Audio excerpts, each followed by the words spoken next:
तारीख 12 जून 2025, समय दोपहर के 1:38 पर अहमदाबाद इंटरनेशनल एयरपोर्ट से एक aircraft AI-171 flight take off करती है लंदन जाने के लिए, लेकिन जस्ट 42 सेकेंड्स के बाद ही प्लेन क्रैश हो जाता है। हाल ही में प्रिलिमिनरी रिपोर्ट आई है AAIB की, जिसने मेन कल्प्रिट जो है वो एक स्विच को बताया है। क्या था वो रीज़न, समझते हैं इस वीडियो में सिंपल भाषा में।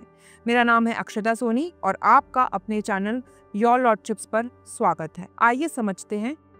प्रिलिमिनरी रिपोर्ट जो है वो 1 महीने के बाद ही लॉन्च करी गई है एयरक्राफ्ट एक्सीडेंट इन्वेस्टिगेशन ब्यूरो ने। एयरक्राफ्ट एक्सीडेंट इन्वेस्टिगेशन ब्यूरो जो है, according to Civil Aviation Authority, इन्हें ऑथराइज किया गया है ताकि जितने भी क्रैशेस होते हैं उनका इन्वेस्टिगेशन कर सके। और इनके पास टाइम लिमिट है, टाइमलाइन है, 30 डेज में इनको ये रिपोर्ट जारी करनी होती है, जिसके अंदर ये बताया गया है कि after just take off 42 seconds के बाद ही प्लेन में जो फ्यूल सप्लाई थी वो बंद हो गई थी। तो 1:38 पर एयर इंडिया की फ्लाइट टेक ऑफ करती है। With in 42 seconds he fuel supply जो है प्लेन के इंजन्स में कट ऑफ हो जाता है। कट ऑफ पोजीशन, रन से कट ऑफ पोजीशन में चला जाता है। दैट मीन्स ऑन से ऑफ में चला जाता है। पूरे प्लेन में फ्यूल की सप्लाई बंद हो जाती है, जिसका मेन रीज़न जो है वो फ्यूल कट ऑफ स्विच बताया गया है। और ये बताया गया है कि ये जो स्विचेस हैं ये कट ऑफ मोड में एक के बाद एक गए हैं। दैट मीन्स पहले एक स्विच कट ऑफ मोड पे गया और उसके 1 सेकंड के बाद ही दूसरा स्विच कट ऑफ मोड पे गया है। अब अगर हम EAFR, that means enhanced airborne flight recorder, that is commonly known as black box, इस डेटा को जब हमने रिकवर किया, इस डेटा के रिकवर करने से ये पता लगता है कि कॉकपिट में कई बार रिकॉर्डिंग्स जो होती है, जैसे कि cockpit conversations, alarms, vital informations, जैसे कि एयरक्राफ्ट की क्या हाइट थी, क्या स्पीड है, इंजन कैसे परफॉर्म कर रही है, ये सब चीज़ें ब्लैक बॉक्स रिकॉर्ड करता है। इसी के द्वारा कॉकपिट वॉइस रिकॉर्डर के अंदर एक कॉन्वर्जेशन रिकॉर्ड की गई है, जो कि AAIB ने अपनी रिपोर्ट में लिखी गई है। एक पायलट दूसरे पायलट को कहता है कि तुमने मेन स्विच कट ऑफ क्यों किया, तो दूसरे पायलट उसका रीज़न देता है और क्वेश्चन पूछता है कि मैंने नहीं किया। उसके एक क्वेश्चन का आंसर देते हुए कहता है मैंने नहीं किया। US मीडिया के हवाले से वॉल स्ट्रीट जर्नल ने इसमें ये क्लेम किया है कि कैप्टन सुमित सारवाल ने स्विचेस को टर्न ऑफ किया था और फर्स्ट ऑफिसर क्लाइव कुंदर ने ये क्वेश्चन पूछा कि तुमने ये स्विच ऑफ क्यों किया। अब अगर हम इमरजेंसी सिस्टम्स और अटेम्प्टेड रिकवरी का टाइमलाइन देखें तो 1:38 पर इंजन्स जो है वो शट डाउन होने लग गए थे। 1:38 42 सेकेंड्स पे जैसे ही क्रैश होता है इंजन्स शट डाउन होने लग गए, क्योंकि फ्यूल जो है वो पूरे प्लेन में से ऑफ हो गया था, जिसके चलते rat means RAM air turbine जो है वो एक्टिवेट हो जाता है। रैट एक इमरजेंसी ऑपरेटर है, इमरजेंसी बैकअप है, जिसके द्वारा एयरप्लेन जो है वो फिर भी सर्वाइव कर सकता है। लेकिन क्योंकि इतनी स्पीड पे थी, इतनी स्पीड नहीं थी और इतनी हाइट नहीं थी, इसी वजह से रैट भी कुछ नहीं कर पाया। पायलट्स ने अटेम्प्ट किया कि इंजन्स को रीस्टार्ट करें, एक रिकवर हो गया लेकिन दूसरा रिकवर नहीं हो पाया, उसके पहले ही क्रैश हो गया था। 1:39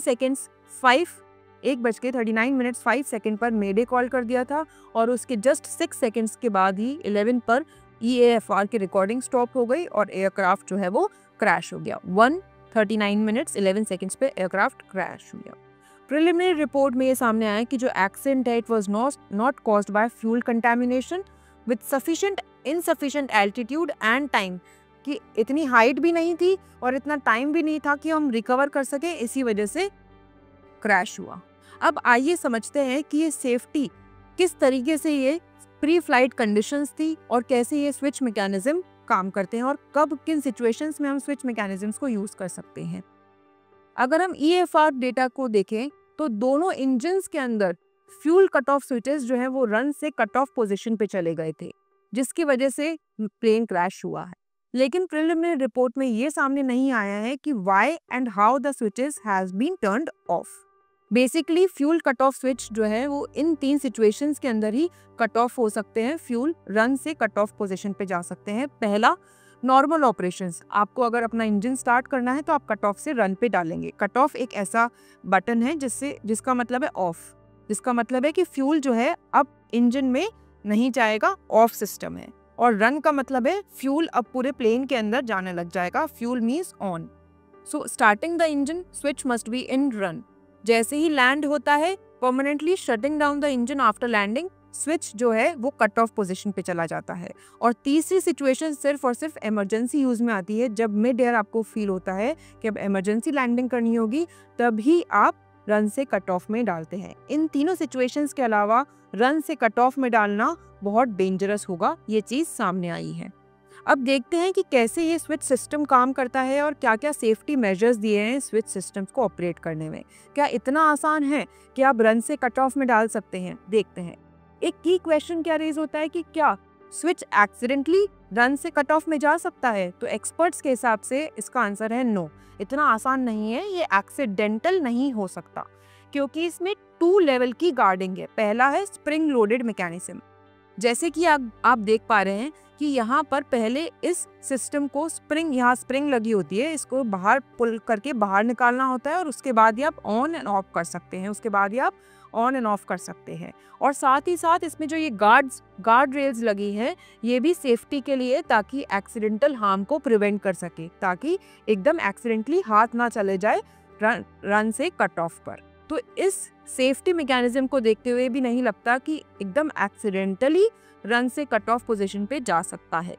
फिर ओवरलुक फैक्टर्स क्या हैं जो प्रिलिमिनरी रिपोर्ट में सामने नहीं आए? हो सकता है कोई मैकेनिकल फॉल्ट रहा हो सकता है कोई इलेक्ट्रिकल फॉल्ट रहा हो, या फिर बोइंग 787 के फैडिक सिस्टम के अंदर ही कोई सॉफ्टवेयर ग्लिच रहा हो। लेकिन प्रिलिमिनरी रिपोर्ट में इन सब चीज़ों को एकदम क्लीन चिट दे दी, इनके बारे में कुछ नहीं कहा।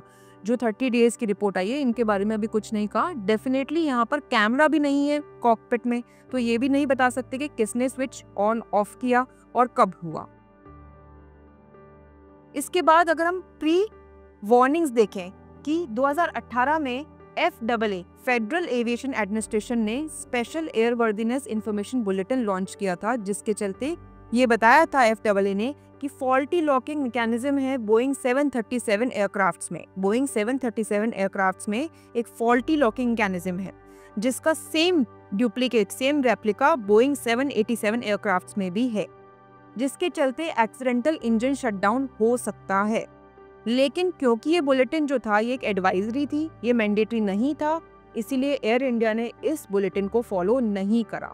और साथ ही साथ आपको मैं ये बात भी बताना चाहूंगी कि सेम डे एयर इंडिया 171, जिसको एयर इंडिया 432 के नाम से ऑपरेट किया गया था, सेम डे दिल्ली से अहमदाबाद आई थी, जिसके अंदर स्टाफ को कंप्लेन किया गया था कि स्टेबलाइजर फंक्शन नहीं कर रहा है, स्टेबलाइजर सेंसर फंक्शन नहीं कर रहा है, जिसके चलते उसको तो ठीक कर दिया, लेकिन बाकी अदर स्विचेस और सेंसर्स को चेक नहीं किया, इंस्पेक्ट नहीं करा। अगर वो इंस्पेक्ट कर लिया होता तो आज 260 पर्सन्स की डेथ नहीं होती। कंट्रोवर्सी और रिस्पॉन्सिबिलिटी, अब जिसके चलते प्रिलिमिनरी रिपोर्ट ने बोइंग की रिस्पॉन्सिबिलिटी तो बिल्कुल फ्री कर दी है, बोइंग की कोई रिस्पॉन्सिबिलिटी नहीं बताई है, बोइंग को और GE को फ्री कर दिया है। यहाँ पर बोइंग की रिस्पॉन्सिबिलिटी होती अगर ये उसने FAA वाली गाइडलाइंस को, अगर वार्निंग को अगर मैंडेटरी करा होता और एयर इंडिया ने स्टेबलाइजर सेंसर के साथ में बाकी सब फ्यूल कंट्रोल स्विचेस को भी अगर चेक कर लिया होता, तो ये हानि होने से प्रिवेंशन हो सकती थी। पायलट एसोसिएशन के भी कुछ कंसर्न्स थे, जैसे ऑल इंडिया पायलट एसोसिएशन को लगता है कि इन्वेस्टिगेशन एक ही डायरेक्शन में स्टीयर की जा रही है, पायलट्स के ऊपर ही फॉल्ट बताया जा रहा है।